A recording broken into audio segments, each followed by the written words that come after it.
자, 이 지금 벼락치기 반의 의의는 얘기했듯이 어떻게 하면 한 문제, 두 문제 더 맞을까? 이 유형에서 하나 더 갈까? 저 유형에서 하나 더 갈까? 이런 것들. 그리고 정말 가장 큰 유의 중에 하나는요. 찍을 때 어떻게 잘 찍을 것인가? 여러분 찍는 것도 굉장히 중요합니다. 그리고 NCS는 얘기해주는 경우도 많은데요. 찍어도 되는 경우가 되게 많아요.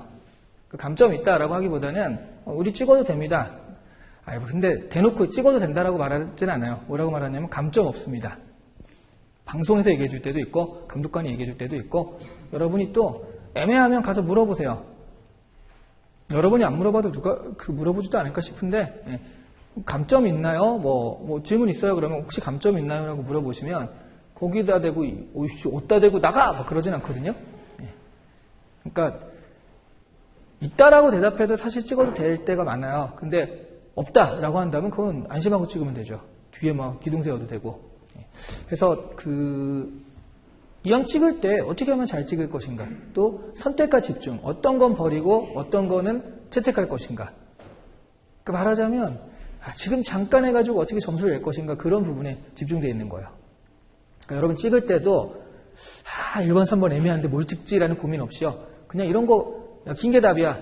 그럼 고민 없잖아. 이게 더 기네. 3번. 웃을 게 아니야. 왜냐하면 여러분 1번과 3번 아무리 고민해봤자 거기서 고민하면 시간만 버리는 거지 답이 안 나와요.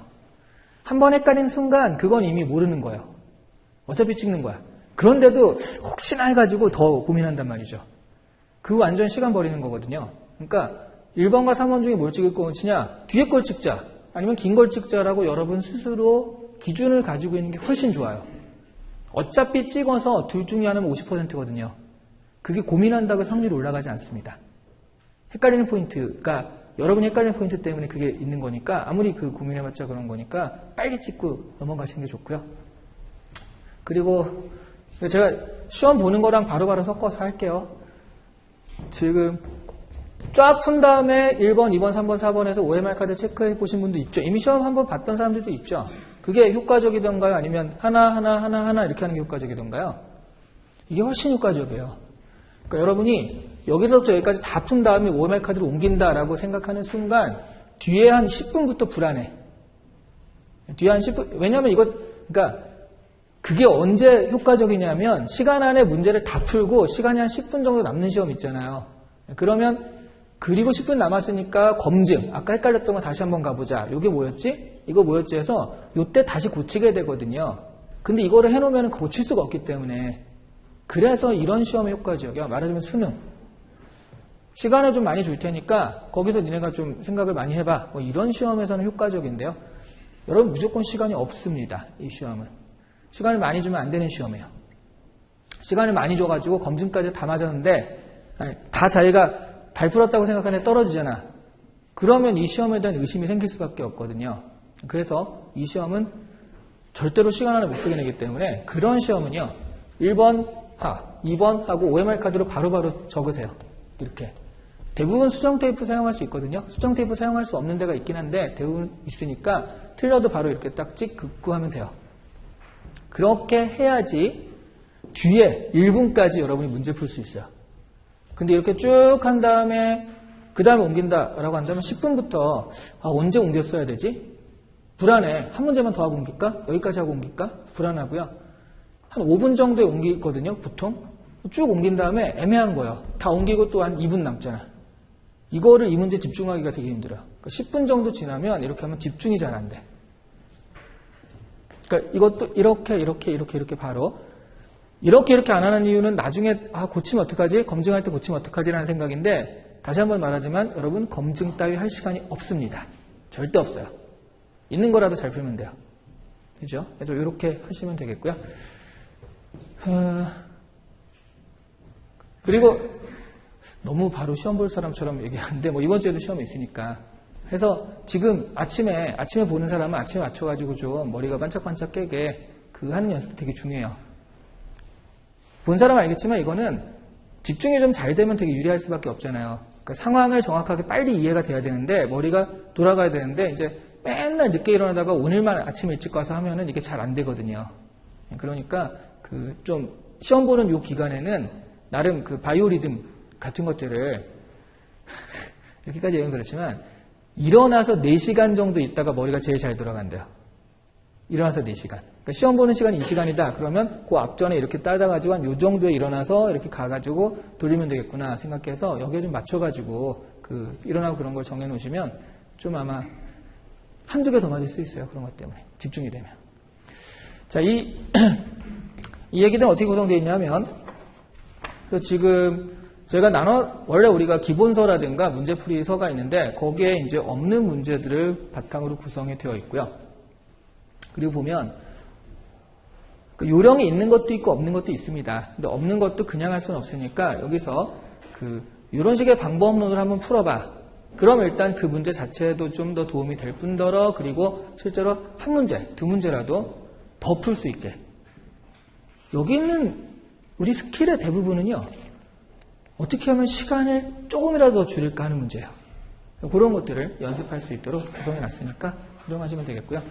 사실 이게 요 과정이 지금 이게 처음 구성한 거라 이게 어느 정도 걸릴지 몰라요. 그래서 이제 이거를 다 하면은 이거를 좀 더 여러 가지 문제 적용할 수 있게 약간 그 모의고사식으로 이렇게 문제를 모아놓은 걸 또 드릴 거예요. 그래서 지금 한 것들을 또 적용해서 이렇게 연습해보게. 그래서 기본적으로는 지금 얼마 남지 않은 이 시간에는 많이 풀어보는 것도 좋은 방법이고요. 그 다음에 여러분 봉투모의고사 같은 것도 괜찮아요. 지금은. 그러니까 딱 일주일 전쯤부터 되게 효과적인 봉투모의고사인데 봉투모의고사 푸는 사람 있잖아.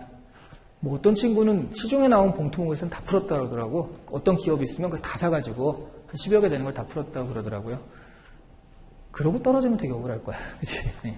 근데 봉투모의고사 지금 여러분 혼자서 풀 때는 뭐에 집중하는 거냐면 문제 자체에 집중하는 게 아니에요. 이 문제를 어떻게 풀까가 아니라 문제 풀이에 집중하는 거예요. 이 문제 시험을 보는 이 방법에 집중하는 거예요. 실제 시간처럼 딱 해보고 그리고 이제 한 20분, 30분 풀었을 때 어느 정도 40분 풀었을 때는 어느 정도라고 해서 풀어가는 과정들 있죠. 그런 것들을 흘러가도록 하는 거예요. 봉투모의고사도 난이도가 다 다르거든. 근데 실제로 가서 무슨 난이도가 나올지 모르는 거잖아. 그러니까 쉬운 문제가 나왔을 때는 어떤 식으로 그러니까 시간 관리를 어떻게 할 것인가 어려운 문제가 나왔을 때는 또 문제 관리와 시간 관리를 어떻게 할 것인가 해서 문제를 풀어가는 방법을 익히려고 봉투모의고사를 푸는 거지 봉투모의고사 하면서 그 문제 그때 막 이렇게 하는 건 아니에요. 보통은. 그렇죠? 그 문제를 어떻게 풀지는 우리가 지금 이걸로 같이 한번 해보도록 할게요. 일단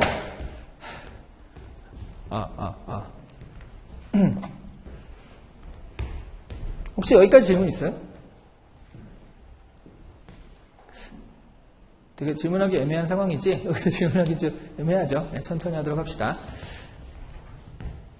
지금 이제 많이 보러 가서 알겠지만 의사소통, 대부분 의사소통, 수리 이 문제들이 이제 주로 항상 나오고 그 다음에 문제 해결, 자원관리 이렇게 집중되지 않아요? 조직위에 나온다, 정보위에 나온다, 기술력에 나온다 라고 해도 결과적으로는 이 네 문제 형태에 집중이 되고 있거든요. 이렇게. 그렇죠? 네. 그래서 그러니까 여러분이 보는 데다 정보 능력이 나온다. 그 정보 능력이 실제로 이제 코드를 맞추고 그런 것이 아니라 무슨 커말이다. 그건 지금 어쩔 수 없어. 그 문제는 버리세요. 그러니까 내가 커말을 잘해. 상관없어요. 그럼 커말 한 대로 하고요. 커말 문제가 두세 문제 정보 능력인데 커말 문제가 나오는 데가 있는데 그런데 나오면 두세 문제예요. 자, 다시. 그래서 커말 같은 것이 이제 나온다 그러면 지금은 공부할 방법이 없거든요. 버리시면 돼요. 나와도 그냥 과감하게 바로 찍고 넘어가세요. 있죠? 네. 그러니까 그건 뭐 어쩔 수가 없고. 자, 의사소통에서는 주로 비문학 나오죠, 비문학. 지금 여러분들이 비문학 같은 경우에는 방법이 없잖아요. 며칠밖에 안 남았는데 비문학 어떻게 해?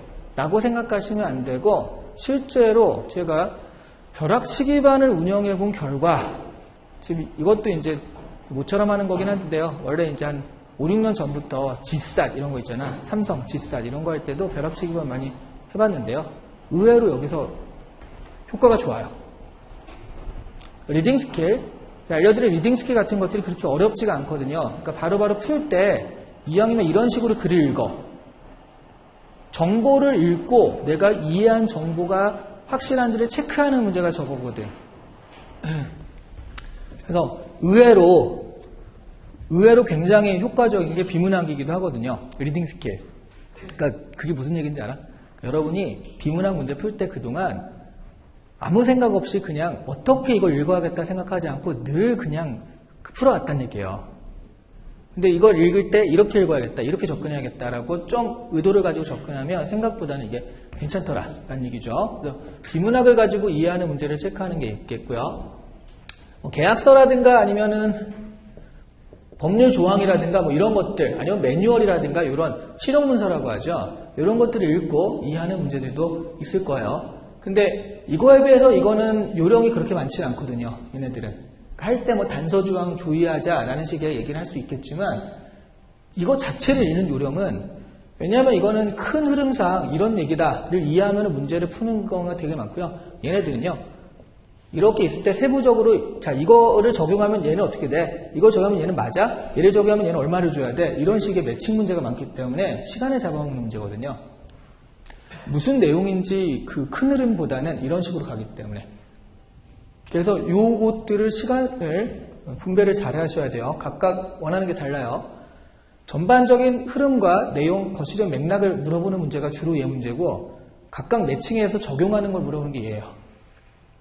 그래서 이렇게 쫙 펼쳐져 있을 때 내가 이걸 잘하는지 저걸 잘하는지에 따라서 그걸 뭐부터 풀 것인지 또 정하셔도 괜찮아요.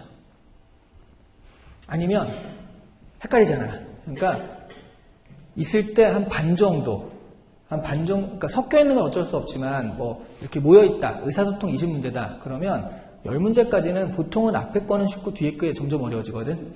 10문제까지는 그냥 아무 생각 없이 풀고 쭉 가고, 그 다음에 11번부터 들어가면 내가 잘 푸는 유형부터 먼저 풀고 시간이 남으면 나머지를 풀겠다. 이런 식의 전략도 괜찮아요. 이런 걸 체크해 보려고 봉투를 푸는 거야. 다른 게 아니라. 자, 해서 이렇게 두 가지로 크게 나뉠 수가 있고요. 그리고 이번에 풀 때 맞춤법 나오는 친구들 있죠. 지금 내가 이번에 보는 데서 맞춤법이 2문제, 3문제 나온다더라. 그런 친구들이 있으면요, 맞춤법을 하면 좋아요. 암기라서. 컴알은 되게 방대한데 2-3문제잖아. 그러니까 그 시간상, 들어가는 시간에 비해서 그게 좀 효과적이지 않은데, 맞춤법은요, 왜 그러냐면 시험에 나오는 게 되게 뻔해요.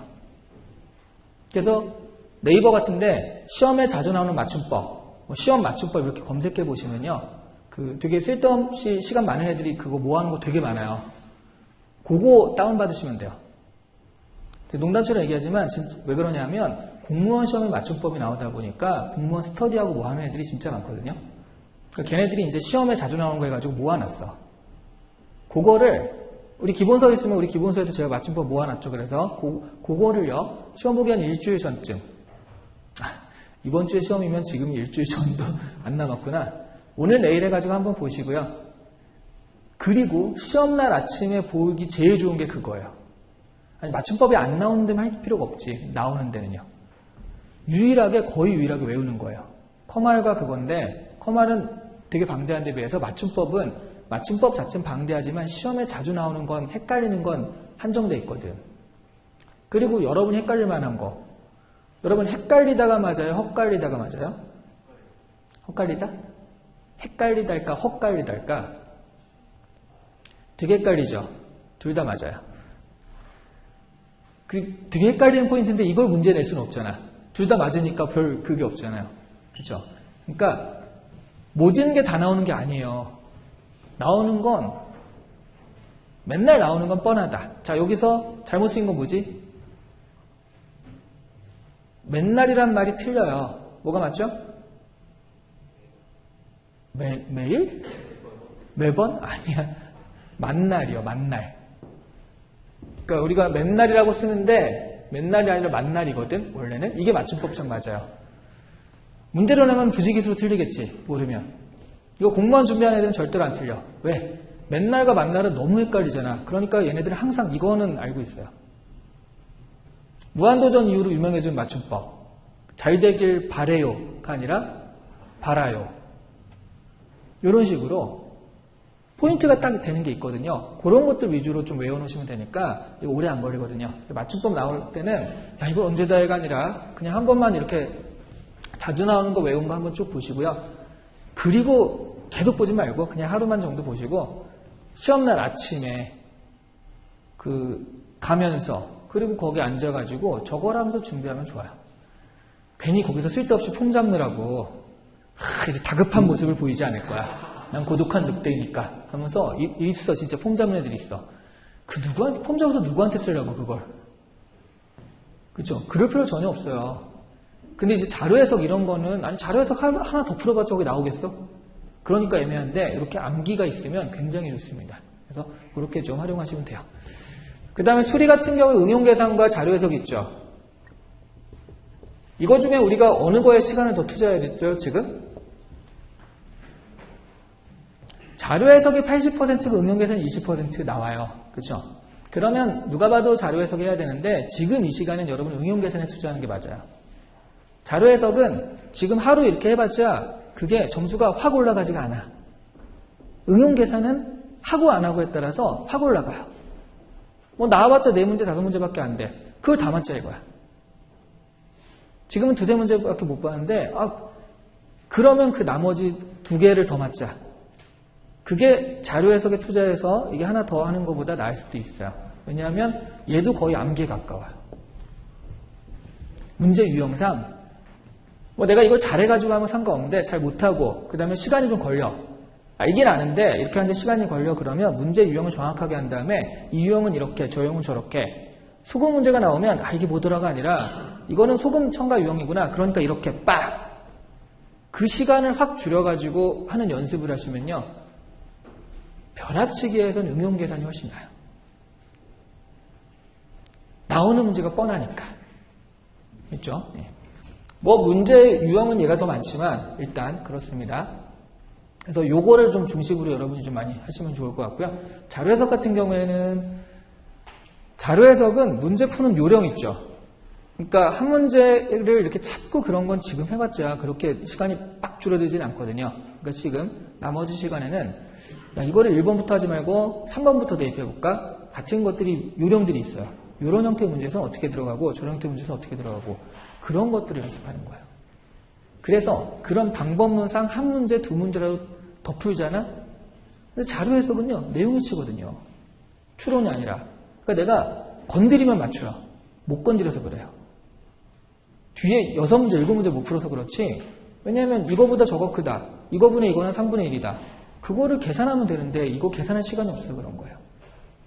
그래서 얘는 어떻게 하면 하나라도 더 풀게 할까? 이것들을 가지고 체크를 해보면 되겠습니다. 문제결은 현재 보면 어떤 문제들이 주로 나오느냐라고 한다면 원래 문제결은요.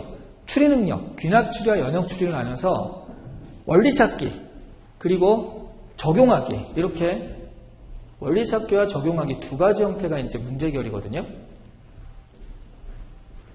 여기서 이제 애매한 거야. 우리 한번 했던 친구들은 문제 해결력의 프로세스상 원리를 찾고 적용하는 것이 문제결의 프로세스다. 그러니까 각각을 물어보는 것이다를 한번 제가 그 알고리즘을 그려서 보여줬으니까 알 거예요. 나의 착각인가? 알 거예요. 근데 지금은 제가 그거부터 시작할 수는 없으니까 그냥 이걸 확 정리해서 문제해결 능력은 어떤 핵심적인 원리를 이해하는 거, 그 다음에 그걸 적용하는 거. 그렇죠? 그러다 보니까 뭐가 나와도 상관없는 거예요. 되게 무슨 IQ 문제 같은 게 나와도요. 그게 원리를 이해하는 거다. 그리고 적용하는 거다. 하니까 되게 광범위한 문제들이거든요. 그러니까 지금 현재 여러분들한테 결국 이 객관식 문제는요. 변별성 때문이죠. 누구는 많이 맞고 누구는 적게 맞아야지 이게 되잖아. 그러니까 틀리게 하는 문제 내야 돼.